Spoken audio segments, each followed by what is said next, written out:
Collector గారు ఉన్నారు, వారు అదే విధంగా వేశారని మనవి చేసుకోవడానికి నేను గర్వపడుతున్నా. ఈరోజు గారి యొక్క కృషి మరి అదేవిధంగా ఇక్కడ మనకు చెప్పినట్లయితే కానీ డ్రైన్లు కానీ కట్టుకోవడం విషయం చెప్పాలి. అమృత్ 2లో అంతేకాకుండా అర్బన్ ఇన్ఫ్రాస్ట్రక్చర్ డెవలప్మెంట్ ఫండ్ కింద దాదాపు 240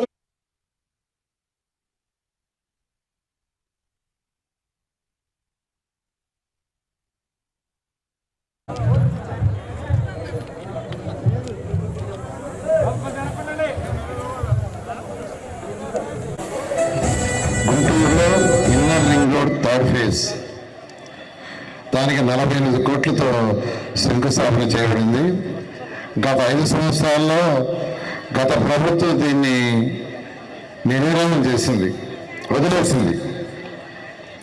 కానీ ప్రభుత్వ రంగాన్ని ఖజానా ఖాళీ.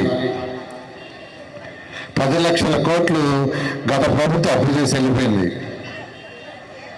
ఆ అప్పు తీర్చే బాధ్యత మనందరి మీద ఉంది. అంతేకాకుండా ప్రజలు, మున్సిపాలిటీలో ఉండే ప్రజలు కట్టే ట్యాక్సులు, మీరందరూ కట్టే ట్యాక్సులు, అది హౌస్ ట్యాక్స్ కావచ్చు, వాటర్ ట్యాక్స్ కావచ్చు, ప్లానింగ్ ట్యాక్స్ కావచ్చు, అన్ని ట్యాక్సుల్ని డైవర్ట్ చేసేసి మున్సిపాలిటీలో డెవలప్మెంట్ చేయకుండా గత ప్రభుత్వం నిర్ణయం చేసింది. చెత్త పన్ను అంటే చెత్త పన్ను కలెక్ట్ చేసింది, కానీ 85 లక్షల చెత్త వదిలేసి వెళ్ళిపోయింది. చెత్త పన్ను కలెక్ట్ చేసింది, కానీ 85 లక్షల చెత్త అది కూడా గ్రౌండ్ లెవెలే. మళ్ళా గ్రౌండ్ కింద లెవెల్కి పోతే మొత్తం 1,40,00,000 చెత్త ఉంది. ఈ 85 లక్షల చెత్త క్లియర్ చేశాం. బ్యాలెన్స్ కూడా రాబోయే 1-2 నెలల్లో పూర్తవుతుంది. అయితే నేను ఒకటి చెప్పేది, ఏ మున్సిపాలిటీలైనా, కార్పొరేషన్లైనా, పంచాయతీలైనా ప్రజలు కోరుకునేది ఫస్ట్ తాగటానికి స్వచ్ఛమైన నీరు. ఆ తర్వాత ప్రజలు కోరుకునేది ప్రతిరోజు ఇంట్లో వచ్చే ఏదైతే చెప్తుందో, ఇంట్లో నుంచి వచ్చే వేస్ట్, లేదా కమర్షియల్ కాంప్లెక్స్ వచ్చే వేస్ట్, లేదా హోటల్స్ నుంచి వచ్చే వేస్ట్, ఇదంతా ఏ రోజుకి ఆ రోజు బయటికి పంపించాలని కోరుకుంటారు, సాలిడ్ వేస్ట్. తర్వాత మూడవది ప్రతి ఒక్కరు లిక్విడ్ వేస్ట్. లిక్విడ్ వేస్ట్ అంటే మన బాత్రూముల్లో, కిచెన్లో, టాయిలెట్స్లో వచ్చే వాటర్ ఏ రోజుకి ఆ రోజు బయటకు పంపించాలని ప్రజలు కోరుకుంటారు. తర్వాత రోడ్లు, తర్వాత లైట్స్. వర్షాకాలం వస్తే నీళ్లు బయటకు పోయేదానికి స్టామ్ వాటర్. జనరల్గా ప్రజలు కోరుకునేది ఇది మెయిన్గా. అది అయిన తర్వాత ప్రజలు కోరుకునేది పార్కులు, స్కూల్స్, హాస్పిటల్స్, ఇలాంటి ఇన్ఫ్రాస్ట్రక్చర్. కానీ గత ప్రభుత్వం అన్నీ వదిలేసింది. దానికి ఒక చిన్న ఉదాహరణ చెప్తాను. 2014-19లో ఇదే శాఖకి నేను మంత్రిని.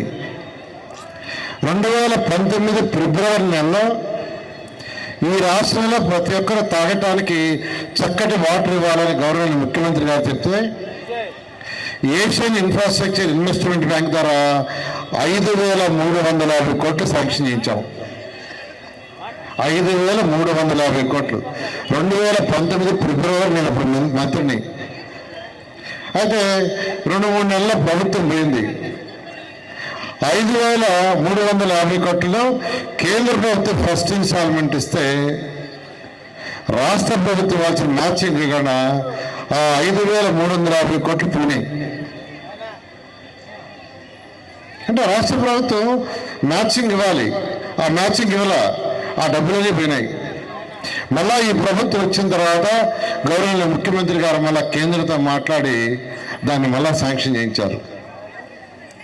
అంతేకాదు స్వచ్ఛ భారత్ కింద కేంద్ర ప్రభుత్వం 3,000 కోట్లు శాంక్షన్ చేసి ఫస్ట్ ఇన్స్టాల్మెంట్ 250 కోట్లు ఇచ్చి రాష్ట్ర ప్రభుత్వం మ్యాచింగ్ 150 ఇవ్వాలంటే ఈ 150 యొక్క ఆ 3,000 కోట్ల పనులు ఆగిపోయినాయి.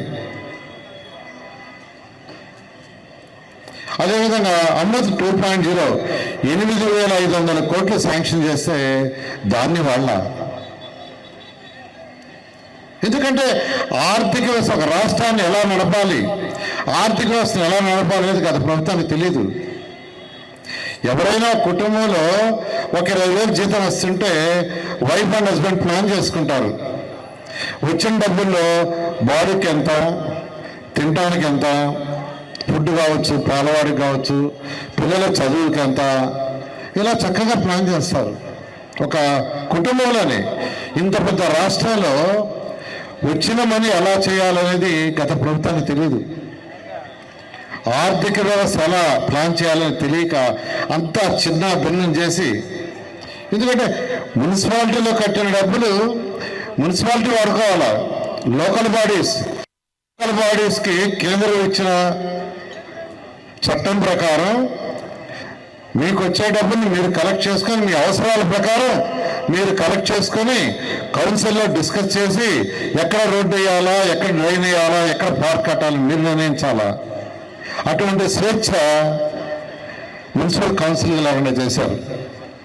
అయితే ఈ ప్రభుత్వం వచ్చిన తర్వాత గౌరవ ముఖ్యమంత్రి గారికి ఇవన్నీ చెప్తే మొన్న ఏప్రిల్ 1 నుంచి ఏ మున్సిపాలిటీలో కలెక్షన్స్ ఆ మున్సిపాలిటీలో వాళ్ళే ఖర్చు పెడుతుంది చేయమని ఆర్డర్ వేసి ఈరోజు ఈ మున్సిపాలిటీకి ఆ మున్సిపాలిటీ ఖర్చు పెడుతున్నారు.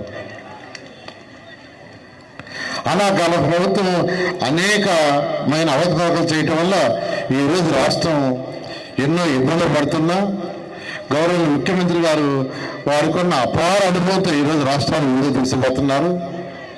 దానికి చిన్న ఉదాహరణ ఏంటంటే నిన్న పేపర్ వచ్చింది ఇవాళ ఈ దేశంలో వచ్చిన పెట్టుబడులు ఈ యొక్క 9 నెలల్లో వచ్చిన పెట్టుబడుల్లో 25% మన రాష్ట్రానికి వచ్చినాయి. దేశంలో ఉండే పాపులేషన్లో మన పర్సంటేజ్ 4%. కానీ మనకు వచ్చిన పెట్టుబడులు 20%. అది కేవలం మన గౌరవమైన ముఖ్యమంత్రి గారు చూసే వచ్చినాయి. ఇలా ఈరోజు మన యొక్క గౌరవ ముఖ్యమంత్రి గారు వారికున్న అపార అనుభవంతో అనేక దేశ విదేశాలు తిరుగుతూ యువ నాయకుడు లోకేష్ కూడా అనేక దేశ విదేశాలు తిరుగుతూ అనేక ఇండస్ట్రీస్ తీసుకొస్తున్నారు. ఇండస్ట్రీస్ రాకుంటే మన పిల్లల భవిష్యత్తు లేదండి. పిల్లల భవిష్యత్తు ఉండాలంటే ఇండస్ట్రీస్ రావాలా. ఇండస్ట్రీస్ వస్తేనే ఉద్యోగాలు వస్తాయి. కానీ గత ప్రభుత్వం చేసిన అవకతవకలతో అరాచకాలతో ఉన్న ఇండస్ట్రీస్ వెళ్ళిపోయినాయి. ఏ ఒక్కరు రాలా. అయితే నేను అందరూ కూడా చెప్తున్నాను, ఒక ఇండస్ట్రీ వస్తే వెంటనే నెలలోనో 2 నెలలు కాదు, కొన్ని 1 year పడతాయి, కొన్ని 2 years పడతాయి, కొన్ని 3 years పడతాయి, కొన్ని 4 years కూడా పడతాయి. కాబట్టి కొద్దిగా మనం సమయం వేచి ఉండాలి. ఖచ్చితంగా ఈ రాష్ట్రాన్ని గౌరవ ముఖ్యమంత్రి గారు అన్ని విధాల ముందుకు తీసుకుపోతారు. ఇప్పుడే నాయకులు చెప్పినట్టుగా అమృత స్కీమ్లో ఏదైతే 8,500 కోట్లు శాంక్షన్ అయిందో దాంట్లో నుంచి ఈరోజు మీ యొక్క మున్సిపల్ కార్పొరేషన్కి 625 కోట్లు శాంక్షన్ చేస్తున్నాం. ఇది కాకుండా మరొక ప్రాజెక్టు కూడా గవర్నమెంట్ ముఖ్యమంత్రి గారు శాంక్షన్ చేశారు ఒక 5,000 కోట్లతో. అది మెయిన్ ఏంటంటే డ్రైన్స్. వర్షాలు వచ్చినప్పుడు నీళ్లు ఫ్రీగా పోవటానికి డ్రైన్స్ని రాష్ట్రంలో అన్ని మున్సిపాలిటీల్లో 120 మున్సిపాలిటీలు చేయమన్నారు. దానికి మీ కేంద్ర మంత్రి గారు 3 శాసనసభ్యులు కూడా నిన్ను 1-10 సార్లు ఫోన్ చేసి అడిగారు. మా మున్సిపల్ కార్పొరేషన్కి మ్యాక్సిమం ఫండ్స్ ఇవ్వనని ఖచ్చితంగా చేస్తారని తెలియజేస్తూ ఈరోజు ఇంత మంచి అవకాశం స్వర్ణ భారతీ నగర్ నుంచి ఎక్కడ కల్లుగూడ పలకలూరు దాకా ఈ యొక్క రోడ్డుని యాక్చువల్గా నిర్మించడంలో ఎవరైతే 300 ఇల్లు కుటుంబాలు ఉన్నాయో వాళ్ళెవరికి ఇబ్బంది లేకుండా చేసిన శాసనసభ్యులకి మున్సిపల్ కమిషనర్ కూడా నేను ప్రత్యేకంగా అభినందిస్తూ ఖచ్చితంగా ఈ మున్సిపల్ కార్పొరేషన్ అన్ని విధాలా డెవలప్ చేస్తామని తెలియజేస్తూ ఈరోజు అవకాశం ఇచ్చిన ప్రతి ఒక్కరికి ధన్యవాదాలు తెలియజేస్తాను. Thank you.